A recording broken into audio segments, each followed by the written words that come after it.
Olá, muito bem-vindos a mais um Devolvida. Nós estamos encerrando o mês de novembro e nesse mês nós estamos refletindo sobre o livro de Provérbios, um livro que traz ensinamentos preciosos, muita sabedoria divina para todos nós. E hoje eu gostaria de compartilhar com vocês Provérbios capítulo 13. E eu queria extrair desse capítulo, que tem vários ensinamentos muito interessantes, eu gostaria de extrair 3 versículos. 3 me chamaram mais atenção. São o versículo 4, 11 e 18. No versículo 4 diz o seguinte: o preguiçoso deseja e nada tem, mas o desejo dos que se esforçam será atendido. Aqui Salomão nos ensina que a preguiça não nos leva a lugar algum. Aliás, a preguiça nos leva à pobreza e à penúria. Neste versículo, especificamente, ele está abordando as consequências da preguiça na área financeira. Salomão foi o homem mais próspero e rico da Bíblia e tinha autoridade para falar desse assunto. O que é o contrário da preguiça? É o esforço. Quando você se esforça, quando você emprega uma energia acima do normal, você obtém sucesso. E nós podemos até estender esse ensinamento a outras áreas do reino, como, por exemplo, perguntar a nós mesmos como estamos aplicando e administrando aquilo que o Senhor tem colocado em nossas mãos. Aquilo que o Senhor confiou a nós. Como nós estamos administrando isso? Com diligência, com esforço ou com preguiça? É um ponto a nós refletirmos. O segundo versículo que eu extraio aqui de ensinamento para nós, o versículo 11, que diz o seguinte: a riqueza obtida com facilidade, essa diminui, mas quem ajunta pelo trabalho, esse a vê aumentar. Muitas vezes nós nos perdemos em ficar buscando coisas e bens para satisfazer os nossos egos. Nós nos rendemos muitas vezes ao consumismo. E eu aprendo aqui também que não devemos ir pelo caminho mais curto, pelo caminho mais fácil, que até aparentemente pode até parecer o caminho melhor, mais vantajoso. Mas será que não estamos buscando essa prosperidade a qualquer custo?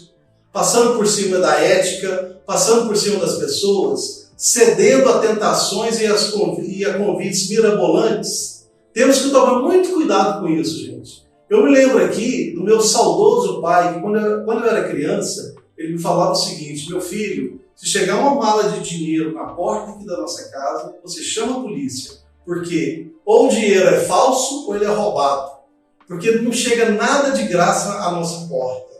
Muito cuidado com o que o mundo nos apresenta, com o que o mundo nos oferece para facilitar, entre aspas, as nossas vidas. E o terceiro e último versículo que eu extraio aqui é o versículo 18, que diz o seguinte: pobreza e vergonha sobrevêm ao que rejeita a instrução, mas o que aceita a repreensão será honrado. Interessante aqui podermos fazer uma pergunta: quais são essas instruções que Salomão se refere, que precisamos não rejeitar?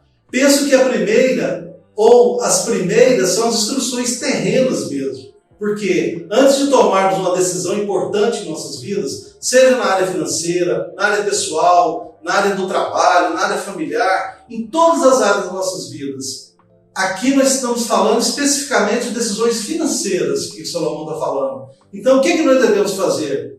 Estudar, pesquisar, nos informar o máximo possível com todos os elementos para poder nos alcançar e termos os elementos sólidos e base para tomarmos essa decisão, uma decisão importante. Não agirmos pelo impulso, não fazer aquela compra por emoção. Essa é a primeira situação. A segunda, e a mais importante, é buscarmos a direção e a resposta de Deus. O que significa isso? Significa colocarmos nossos planos e decisões nas mãos do Senhor. Pedir sabedoria, direcionamento e discernimento antes de uma decisão importante.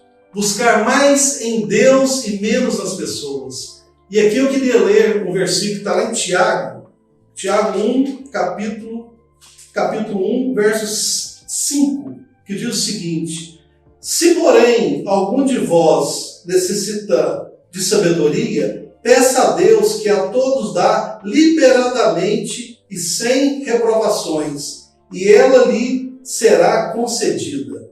Então, gente, a Bíblia também nos fala que o coração do homem é enganoso e o coração do homem faz planos, mas a resposta certa sempre vem do trono do Senhor. Eu mesmo posso testemunhar aqui para vocês que eu sofri grandes prejuízos financeiros por tomar decisões baseadas apenas em minhas convicções e não submeter e esperar a resposta do Senhor.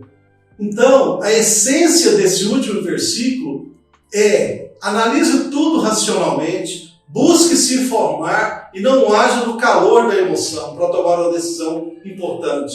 E, sobretudo, submeta essas decisões e todos os seus planos ao Senhor. Confia e espera nele, e ele o mais tudo fará. Que o amor de Deus, a sabedoria divina e a graça e a misericórdia estejam com todos nós. Eu gostaria de pedir para você dar um like abençoado, compartilhar essa mensagem com todas as pessoas dos seus contatos. Um grande abraço e até o nosso próximo encontro, se assim o Senhor nos permitir.